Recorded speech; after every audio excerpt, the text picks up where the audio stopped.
IPL లో most successful captain Rohit Sharma record గురించి ప్రత్యేకంగా చెప్పక్కర్లేదు.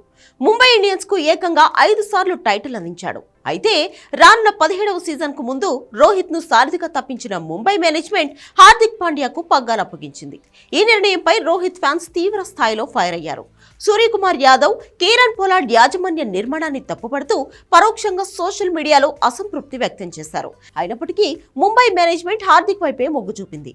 తాజాగా రోహిత్ శర్మను తప్పించడం వెనుక కారణాన్ని ప్రధాన కోచ్ మార్క్ బౌచర్ ఓ ఇంటర్వ్యూలో వెల్లడించారు. ఇది క్రికెట్ కు సంబంధించిన నిర్ణయమేనని, వ్యక్తిగత నిర్ణయాలు కాదన్నాడు. అయితే రోహిత్ అభిమానులు ఈ నిర్ణయాన్ని భావోద్వేగంతో ఆలోచిస్తున్నారని బౌచర్ వ్యాఖ్యానించాడు.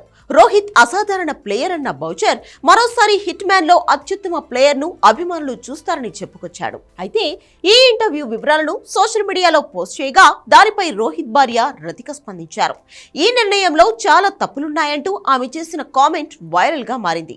రోహిత్ ను సారథిగా తప్పించడంపై రితిక కూడా ఆగ్రహంతోనే ఉన్నట్లు అర్థమవుతోందని ఫ్యాన్స్ అంటున్నారు. రోహిత్ శర్మ కెప్టెన్సీపై ఉద్దేశపూర్వకంగానే ఫ్రాంచైజ్ వేటు వేసిందని కామెంట్లు చేస్తున్నారు.